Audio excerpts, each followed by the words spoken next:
लोकशाहीचा बुलंद आवाज, रिपब्लिकन वार्ता महाराष्ट्र। पोलीस स्टेशन महागाव हद्दीमध्ये धारदार शस्त्र, तलवार आणि वाढदिवसाचा केक कापून वाढदिवस साजरा करणाऱ्या आणि सोशल मीडियावर स्टेटस ठेवणाऱ्या इसमावर गुन्हा दाखल करण्यात आलाय। स्थानिक गुन्हे शाखा यवतमाळ यांनी ही कारवाई केलेली आहे। दिनांक 3 सप्टेंबर 2025 रोजी स्थानिक गुन्हे शाखेचे पथक पुसद आणि उमरखेड उपविभागामध्ये गणपती मंडळ भेटी आणि पेट्रोलिंग करत असताना इसम अनिल मारुती सोळंके राहणार महागाव याने वाढदिवसाचा केक कापण्यासाठी धारदार शस्त्र, तलवार वापरून दहशत निर्माण करण्यासाठी सोशल मीडियावर स्टेटस ठेवले असल्याबाबत माहिती मिळाली होती।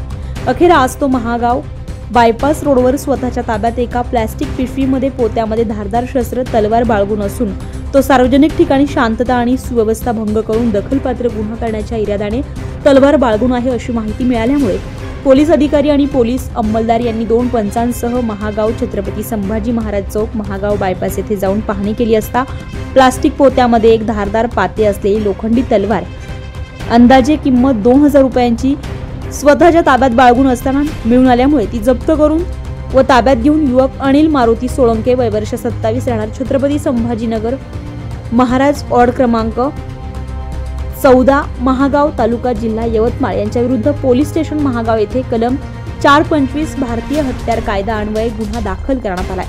ही कारवाई जिल्हा पोलीस अधीक्षक यवतमाळ कुमार चिंता, अप्पर पोलीस अधीक्षक यवतमाळचे अशोक थोरात, स्थानिक गुन्हे शाखेचे पोलीस निरीक्षक सतीश चौरे यांच्या मार्गदर्शनात सहाय्यक पोलीस निरीक्षक धीरज बांडे, पोलीस उपनिरीक्षक शरद लोहकरे, सहाय्यक फौजदार बालाजी ठाकरे, पोलीस हवालदार मुन्ना आडे, संतोष भोरगे, तेजाब रणखाम, सुभाष जाधव, कुणाल मुंडोकार, रमेश राठोड, पोलीस शिपाई सुनील पंडागळे, पोलीस उपनिरीक्षक रवींद्र शिरामे, राजेश जाधव, सर्व स्थानिक गुन्हे शाखा यवतमाळ यांनी सदरची कार्यवाही यशस्वीरित्या पार पाडली आहे। रिपब्लिकन वार्ता महाराष्ट्र न्यूज साठी